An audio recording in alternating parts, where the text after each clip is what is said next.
Are you ready to take your career to the next level? This is IISE's Michael Hughes, and earning a master's in engineering management from the University of Louisville can strengthen your leadership skills and open new career opportunities in just 10 courses. In U of L's fully online program, take just one course at a time whenever it's most convenient, making it easy to balance life and education. All you need is a bachelor's in a STEM field. Six Sigma Black Belt certification available, and no GRE is required. Learn more about this online 10-course master's program at louisville.edu/online.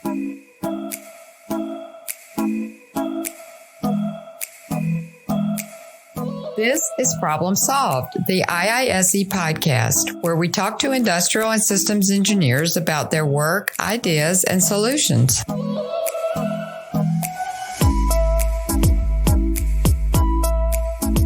Hello, everyone, and welcome to Problem Solved, the IISE podcast, our first episode in 2022. I'm David Brandt, IISE's digital strategist, and in this episode, I talk with Tom West, founder of Green Dot Consulting Group and the pre-con workshop instructional lead at the Healthcare Systems Process Improvement Conference, taking place January 19th through the 21st at the Rosen Center Hotel in Orlando, Florida. I talked to Tom just before the holidays about his workshop topic of design thinking, how he's had to change professionally since the start of the COVID-19 pandemic, and his enthusiasm for the HSPI conference.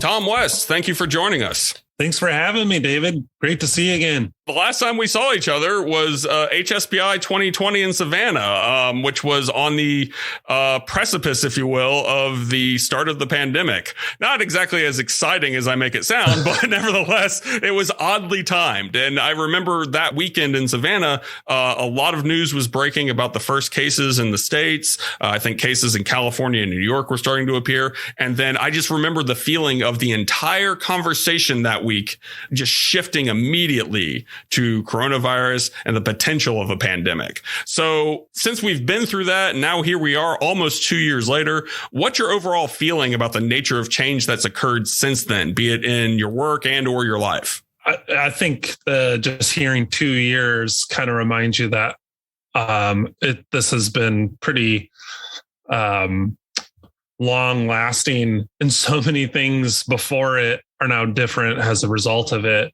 And some of that's good, some of that's, indifferent, and some of that is unsettling and causing a lot of grief and people, experiencing anxiety because of that uncertainty, so on and so forth. So it's been a roller coaster, to say the least. And I think if you interviewed anyone, they would probably have their opinions too. But, for me, as a person who worked in healthcare for many years prior to kind of venturing out on my own, it was a lot of heartache to kind of watch it happen and to realize that those healthcare professionals who I refer to as caregivers, anyone who works in the healthcare sector. Absolutely. They were facing challenges before that pandemic hit. They were experiencing high levels of burnout. They do really hard work, and it just got really much harder for them as the pandemic hit. But prior to it, they were trying to work through mental health issues with their patients, trying to work across the complex continuum of care to make sure their patients had good outcomes. They were dealing with an opioid crisis that's probably not gone away. We just aren't paying as much attention to it as we had before. So, as it hit, I was just heartbroken because I knew how exhausted they were and how much more we were going to be asking of them as we went into this very challenging time. And we're still in it, and we're seeing it's really impacted them. And, but they've risen to that challenge. So I'm also hopeful. I had that heartache, but I also knew that these servants have done tremendous things. And although this was a big challenge, I never doubted that they can rise to it. And it's been wonderful to watch the innovation that they've brought to the problem and, helped us to gain traction in this very difficult time. So probably mixed emotions. I would think anyone who talks about it, they have that mixed emotion where they don't know really what to say. It's a very hard question to answer because we're still in a state of uncertainty. Who knows what's going to happen next with all these variants occurring, and we'll see where things go. Well, sure. Even at this time, a few days earlier, the first news of the Omicron variant, which, we're still waiting to hear more data on. And I think our social consciousness has a short, level of patience. Everybody wants an answer. Everybody wants to know what's coming ahead. But I think for the first time in a long time, there is so much uncertainty and this information and what this means for how we need to behave, how healthcare workers need to operate, which I'm sure is where the largest burden is, like you said, still being placed. And I think the difficulties in determining the path forward for everyone, even us here, as we're trying to navigate how to conduct a live conference again, we're paying as super close attention, and we're trying to make sure that we have a safe conference and that nobody, comes into it with a serious risk, and making sure that we all protect ourselves and do what we can to avoid making it worse for any individual. And that's, I think, very, very difficult to manage. And, we're going to continuously try to, stay on top of it and do better. But it's hard. Like you said, it's very difficult. Yeah, it's definitely a trade-off theory, right? Because there's the good things happening, and then there's also risk and uncertainty on the other side of that. And, I was always taught to try not to throw the baby out with the bathwater and try to look for the seemingly good thing or the good thing in a seemingly bad situation. And, I think as a society, we have had some opportunities to increase our awareness around our relationship with our work and our family and our local communities. And I think some good things, and even ourselves, relationships with ourselves. So, during this time, people may have been, invited to do some self-reflection and some consideration of, who are they and what do they want in their life and what do they want for their families. And people are exercising more. There's less of a stigma talking about mental health, and increase in individuals' willingness to practice mindfulness or meditate or put themselves out and challenge themselves athletically. So, some of those things I believe are bright spots and ultimately may lead to better health years from now, because, it's a lot of research has happened that the amount of work we do and the stress we endure through our careers can, in some cases, lead to disease and illness. And, during this time, some people had the chance to sit back and say, well, man, I actually feel a little bit better this morning, waking up and not having to sit in traffic and deal with that stress, or attend meetings and deal with that stress, or, have disruptions in my work, and I could be really focused. So, in some regards, the pandemic has caused great concern for health, but it also has opened up a little bit of a sliver of an opportunity for us to do things now in our lifestyles that'll lead to better health in the future. Well, as you bring it up, we're talking about change, and we're talking about the changes that we've had to make in the pandemic. And I think that's certainly leading into the topic of your pre-conference workshop at the HSPI 2022, which is on design thinking. I could talk about it all day long from the perspective of somebody who's worked in media for 20 years, but the clarity and instruction behind the concept wasn't really around when my career began. In talking about design thinking, how would you define that for our audience?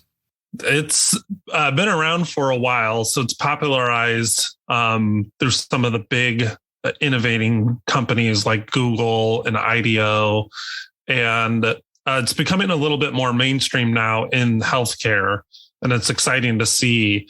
So the practice of design thinking is creative problem solving to address a wicked problem or a complex problem that requires the organization and the design team to fully immerse themselves in the customer's experience in regards to healthcare. That's the patient or patient family, or even the community at large, to really gain empathy, to see what they see, to feel what they feel, and to design from that perspective. And it's a unique approach to problem solving. But it's also really exciting and innovative and out of the box and leading to some much needed disruption, in my opinion. We were talking about the changes in healthcare and certainly, what healthcare workers have had to do to adjust.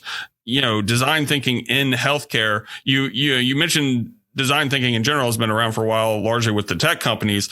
Was this an idea that was introduced in healthcare ahead of the pandemic, or has it been something that has resulted from the pandemic?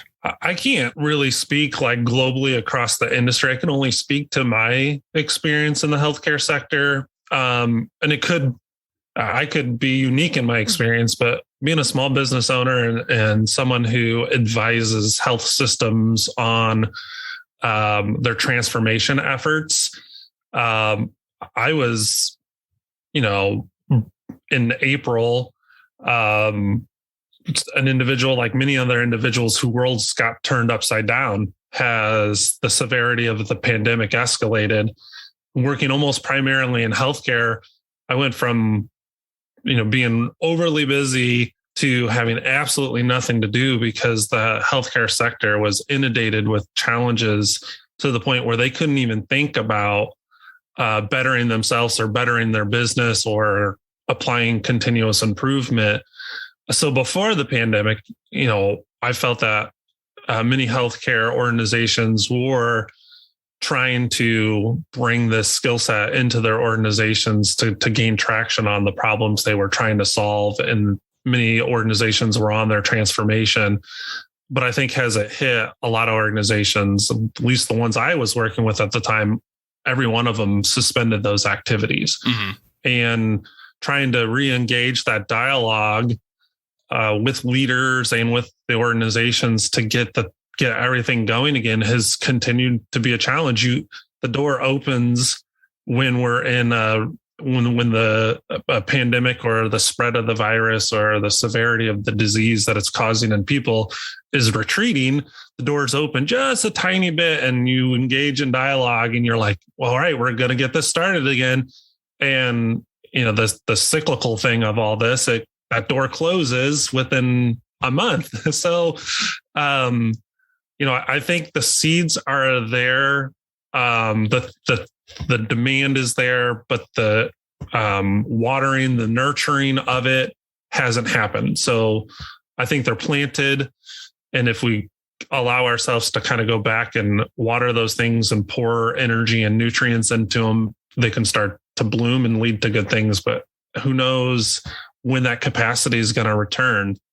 Because everyone's attention is rightfully placed on this pandemic. And it's kind of a waiting game to see when their attention where they have high enough confidence that they can spread their attention across managing this crisis and returning to the efforts to improve their business. So possibly the salesmanship, if you will, of design thinking to workers in healthcare and to executives in healthcare who, like you say, probably want to continue in their improvement efforts, but they just can't do it because of, cyclical spikes in the virus or just patient overload, that kind of thing. All these things that have been happening for the last couple of years that have yet to end. Yeah. Is this going to be more of a retrospective approach then, do you think? Is design thinking going to be something that might be an easier sell once we possibly have at least gotten this down from a pandemic to maybe an endemic? I don't know the jumping off point. Senior leaders and really bright minds are going to be the ones that kind of target it. I do have opinions though, because the cyclicalness of the pandemic, retreating and then spiking and then retreating and spiking, that's causing a lot of fatigue. Sure. And in the kickoff of this conversation, we'd already talked a lot about caregivers and the burden that they've carried and and also the respect that they were already experiencing high levels of burnout before this even hit. So I think that's the other factor that is at play here in regards to when design thinking can take root again in the healthcare sector, because all change should be led by the people who do the work, right? And that's where you want to be mindful and respectful of everything they've got going on, is when is it appropriate to ask them to carve out time to engage in that manner, to be on project teams again, because they're tired. And but on the other side of that is they also see change is needed, and change is not going to happen unless they're the ones who make it, right? So it's a delicate dance for sure. So that's where I'm of the opinion that as design thinking returns to that space, I'd love to see the initial projects really be focused on the caregiver experience. I'm not saying the patient experience isn't important and that it's not a project that should be activated. I do think they are essential, but I don't know if you can get there until you care for the people who are really looking for a break right now. Like, I think design thinking could be a very powerful solution to come in and understand the caregiver's experience over the last several years and really empathize with their expectations going forward and try to create unique solutions to better provide the caregivers with wellness and satisfaction, and allow them to return to that space to where they have the energy to enjoy their work and see the impact they're making and to practice compassion.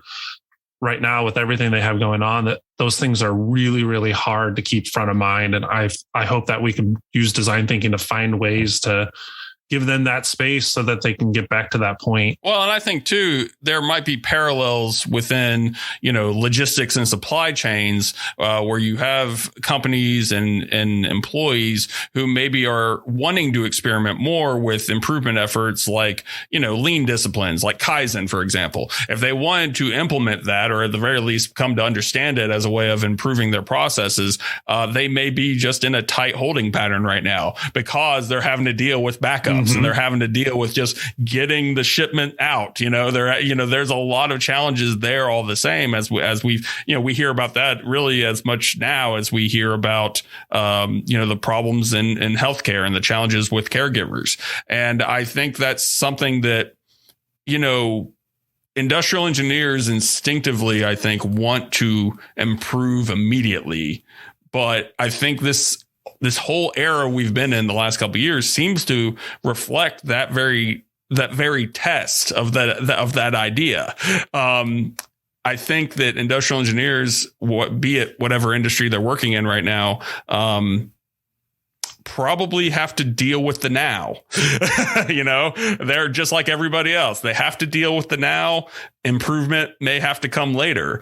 I wonder, though, how much longer can they go before you just have to start, coming up with new methods and try and experiment and test, go into a DMAIC process without sacrificing the needs of now. I think that may be the next challenge. It's always been a challenge in healthcare. I worked in a health system for 10 years, and getting critical roles in the room was a challenge back then. And it's hard to navigate, but the reality is if resources can't be made available to engage in the dialogue and share their ideas and challenge each other, and then also challenge the system, we're always going to get more of the same. So it's, can we expend a little bit of energy to start to institute change, which is going to in over time provide a return of time, efficiency savings, time, making work easier, more effective, and get that flywheel going again. I mean, the initial leap is probably the scariest, but after you do that one project and you see that benefit, and it gives you that little carve out of wiggle room back in your team's day.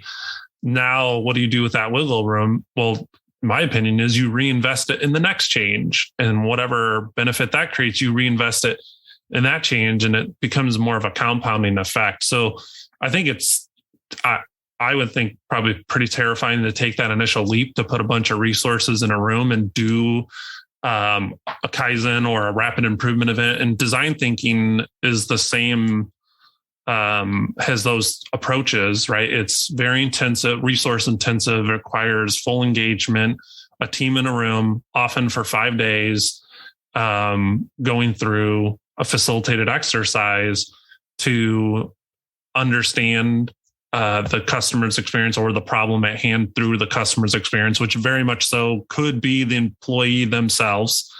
And then to, take that information that was gained through observing the process or studying the process and convert that into ideas for improvement that you test and experiment with and modify and iterate on in order to come out the other side of the event with a different paradigm, with new ideas, new way of doing the work, and a new energy. So I think almost immediately, if you put people in the room, I think as they get the invite, they're probably going to be a little skeptical, like, I don't have enough time to do this. But miracles happen during those improvement events. They're full of energy and they create excitement. They give people hope. So just hosting these events, I think in some ways, whether the ideas are breakthrough or not, I think it's a change of mindset for people of, okay, we're no longer surviving. We're now taking everything we've learned and we're looking down the road and we're trying to be proactive in the changes we make so that we as an organization or a system are better. So, I think the time's well spent if you look at it that way. Is, man, to me, one of the best ways to address burnout is to equip that person with, some tools that allow them to improve their resilience and give them the space to return to a point where they can be well. You can't just do that and not change their environment, right? Because if they do all those things and they come back to chaotic work processes or processes that aren't designed around the customer's needs and they're never really going to work because of that, you also have to change that person's work environment as well. So I think it's like a 1-2 punch. Is you got to allow them to return to wellness, but then you also got to allow them to change their circumstances of the work they do every day. And improvement methods like Lean Six Sigma, which you had mentioned, Kaizen and DMAIC, those kind of fall under that umbrella. And even design thinking are tools that will allow someone to be able to make the differences that they want to see occur within their everyday. So, yeah, I think that, like you're saying, preparation really is the best defense, and all of these challenges and certainly the extreme amount of bad luck that the healthcare industry in particular is facing right now.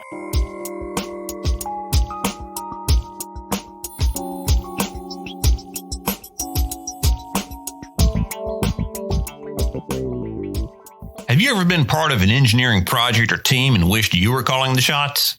This is IISE's Michael Hughes. The online Masters in Engineering Management at the University of Louisville can expand your career opportunities and prepare you to take leadership roles in just 10 courses. Classes cover topics like engineering operations, financial management, and more. You can also earn your Six Sigma Black Belt certification. All you need is a bachelor's in a STEM field and the drive to take your career to the next level. No GRE required. Make your next career move with this online program at louisville.edu/online.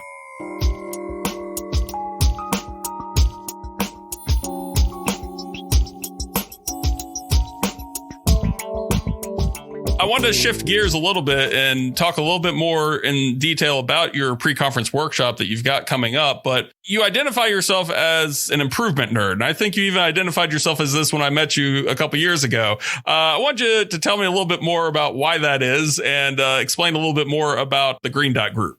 In some of the stories I was just telling, I kind of shared my background growing up in healthcare. So I had worked in a local health system here in Indianapolis for about 8.5 years. Right after graduate school, went in and I was a green belt certified through my university, and was very fortunate to join a growing team of internal process improvement professionals that were being asked to deploy this discipline into the organization. And at the time I was the fourth person hired, and the organization was about 12,000 caregivers, eventually grew to 16,000, but we eventually grew to 16 in our office.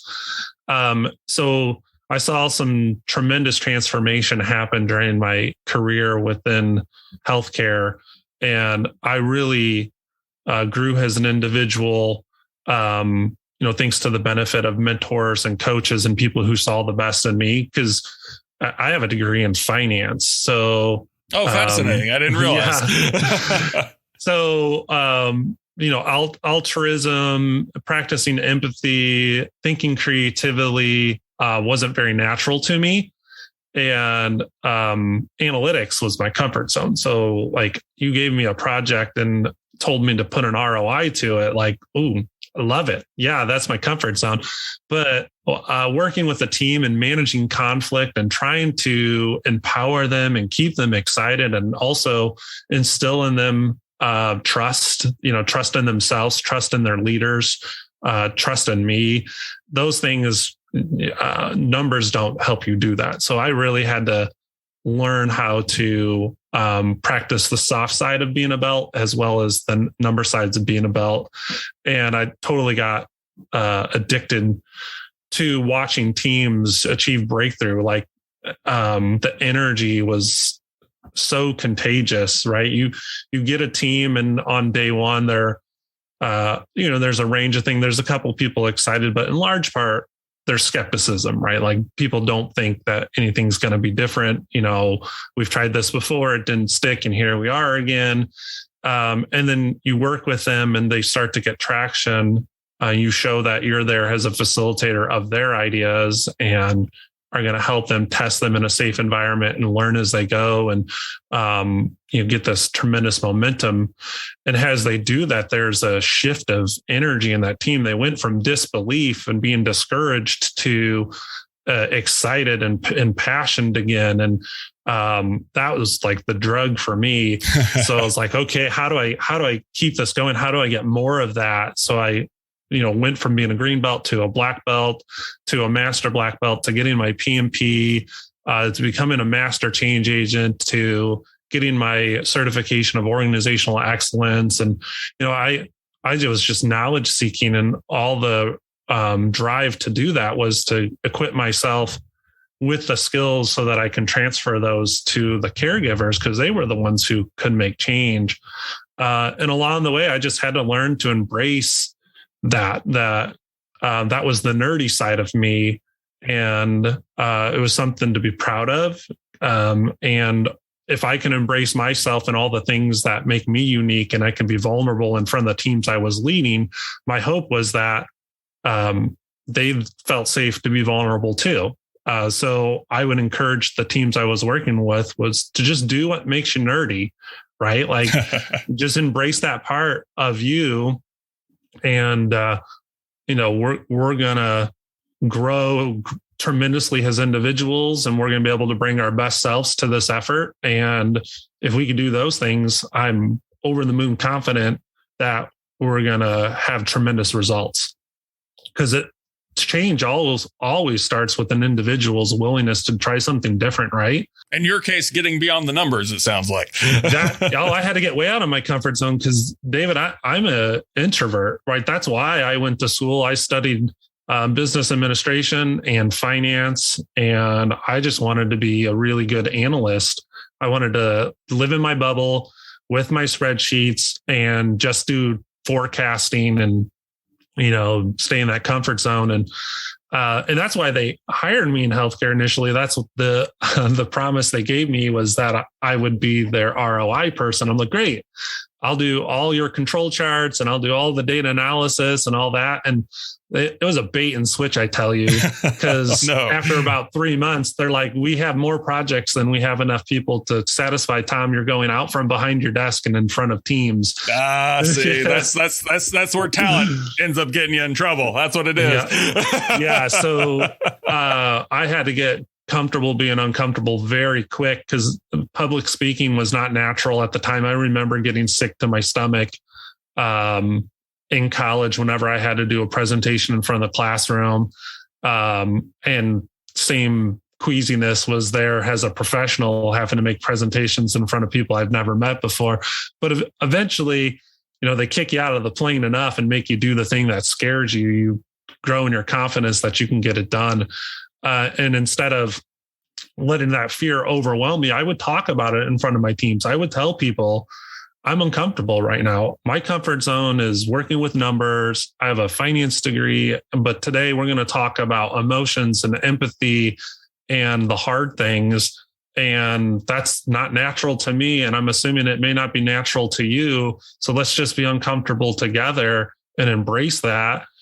And find comfort. And what we're doing here is trying to help someone else have a better life. And man, if you look at change in that respect, it's pretty easy to get uncomfortable, because what's at stakes is implementing solutions and innovations that are going to lead to better outcomes for another person. And I think I'm rambling now, but hopefully I said something of significance in it.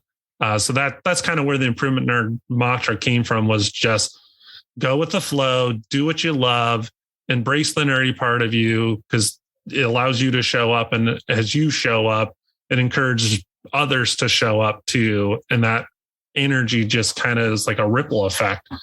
And it can do pretty profound things. You could have fooled me, though, on the confidence part, because if our listeners go back and hear Tom's interview from the 2020 conference, there was a lot of confidence shining through.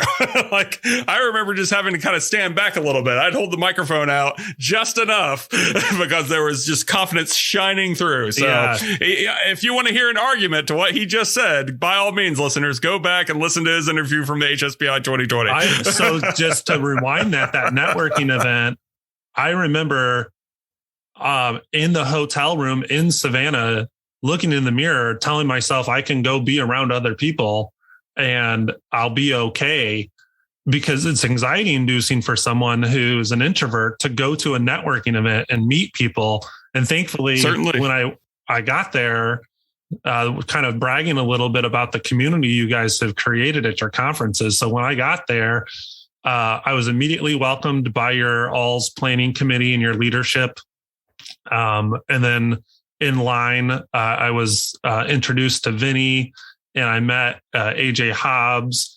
And it was AJ who actually nudged me to be on the podcast. I met you too, obviously, because you and I did that podcast together. But I'll tell you, I was sick to my stomach on the walk down the sidewalk to go to the hotel to attend that session. But I'm really glad I did it, because I met some tremendous people who are now very close friends. Well, again, you could have fooled me. So you are coming back to this year's conference, and you're leading this pre-conference. Any details you can share with attendees about what they can expect from your workshop? Any insight on how you plan to engage them on design thinking? I believe, when you try to deploy a skill to someone else, the best thing you can do is, allow them to experiment with it and get hands-on. So the workshop is, as you said, a pre-conference workshop. So it occurs on Wednesday, January 18th, I believe. We're going to be 19th, January 19th. Okay. Yeah. So that event runs, it's a half day, 4-hour session. And we're going to kind of kick off talking a little bit and educating people on what design thinking is. I imagine there's going to be some people in the room who are familiar with it, but then there's hopefully some novices who are hearing it for the first time. So we want to, set the stage as to what it is, but then also go through some icebreaker exercises to get people in the design thinking mindset, because it's not very natural to do design, right? You have to really pump yourself up in some ways. And there's some ground rules to effective design thinking that they do cross over. They do kind of apply a little to Kaizens and some of that Lean Six Sigma. But to me, those two approaches, Lean and Six, like they really just challenge someone's mind So highly analytical sessions, you're doing a lot of process mapping, a lot of data analysis, and a lot of benchmarking.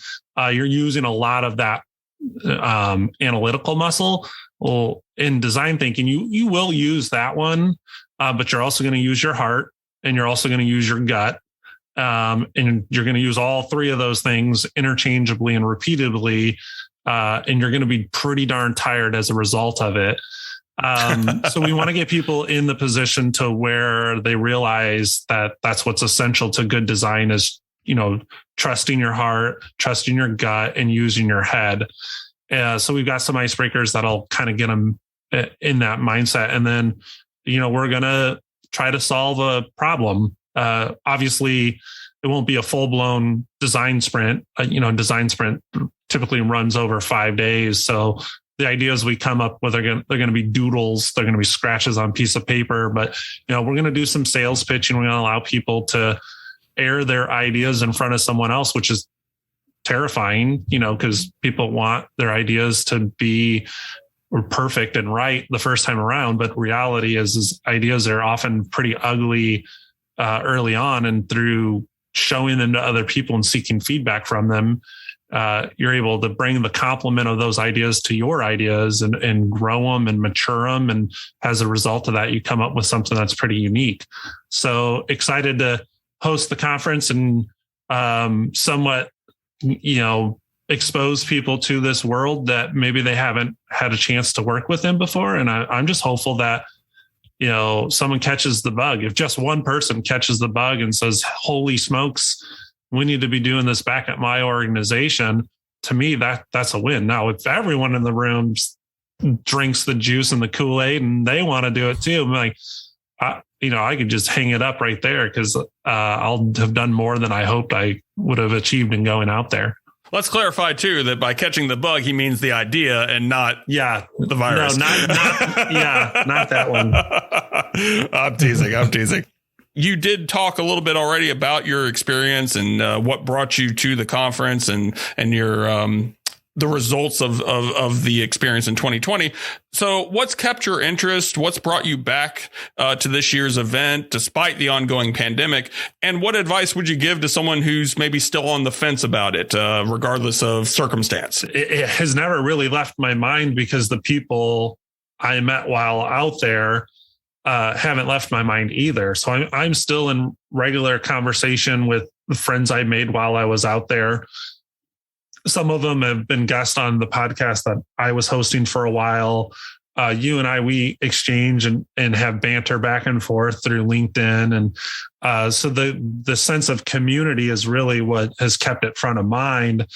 Even last year when it was all virtual, that sense of community was still very much so present with individuals showing support for one another and pouring themselves into someone else and giving them that encouragement that, this is, and also acknowledgement that this is hard right now, but it won't always be hard and we can rely on each other to weather the storm and to continue to think about the difference that could potentially be as those doors open and to challenge each other to stay present and just wait for those doors to open so that we can walk through them when they're opened up to us. So that sense of community has really been the thing that was just surprisingly the gift that I wasn't expecting to get when I went out there and to Savannah 2 years ago. So, to people thinking about this, there's great presentations, there's tremendous knowledge being shared. There's a lot of solutions that you can copy and paste and bring back to your organization. That I think that's what people expect to get at a conference is best practices. And I'll tell you, I got some of that too. Even with the improvement nerdiness that I have, I've learned a ton from the book and in my own career. But going to a conference, you're always going to benefit from watching someone else's presentations and how they went about solving a problem or innovating. So there was definitely that at the conference. There's world-class presentations and keynote speakers. So that, is definitely a draw. But I'll tell you, to me, if I were to promote why the session is important to attend is the people you'll meet, the energy you'll gain, and the relationships you'll form that continue on past the conference is so hard to quantify, but really important to being a successful change agent, so that would be my pitch. And hopefully that rings and resonates with some people who are on the fence, because the people who are already registered, the people who've been attending this conference for all the years, well before I started showing up, they know that they know that this is a group of really nerdy people who have a lot of fun together and are convinced that they can transform healthcare. And why wouldn't you want to hang out with individuals like that? Why wouldn't you want to try to become an individual like that? Well, truer words have never been spoken about our attendees. I'll tell you that over the years I've been there as well. I want to emphasize for our listeners, there is a digital companion option for the conference, but in order to see Tom's presentation, it is a live event. So you got to register live and join us in Orlando, January 19th through the 21st. For more information on registration, you can go to www.iise.org/HSPI/register. Tom West will be presenting Introduction to Live Thinking. That presentation is going to happen starting at 8 a.m. on Wednesday, January 19th. And Tom, this all sounds very encouraging. It certainly sounds interesting. And we very much look forward to seeing your presentation. Yeah, I do want to do a plug for my counterpart who's coming out there with me. So wasn't available to attend today's session, and I've done my best to represent some of the brilliance that she has. It's Laura Poland McMichael, call her LP. She'll be out there with me. So if my presentation talking on this podcast, puts you to sleep, like, gosh, Tom's so monotone and low energy, and don't worry, I've got LP coming out there with me. She's a woo. If you know what a woo is, it's the very energetic, outgoing personality. So she's like the opposite of me. So I do get in the zone and I have a lot of fun during these conferences, but she is a dynamo, and she's going to definitely help set this session up for success. So that's another benefit of coming and attending, is to get to engage with her. I can't say enough good things about how brilliant she is and the compliment that she's going to bring to this session. So you can look forward to that too. Well, that sounds like a great bonus. Tom, we look forward to seeing you both then in Orlando in January. Thanks so much for joining us. Yeah, take care. Thank you, David. Thanks for listening to this episode of Problem Solved, the IISE podcast, a production of the Institute of Industrial and Systems Engineers in Metro Atlanta. This podcast is produced by David Brandt, Keith Albertson, and Michael Hughes, and edited by David Brandt. You can listen to all episodes of Problem Solved and learn about sponsorship opportunities by visiting our website, podcast.iise.org. You can also learn more about IISE at the Institute's website, www.iise.org.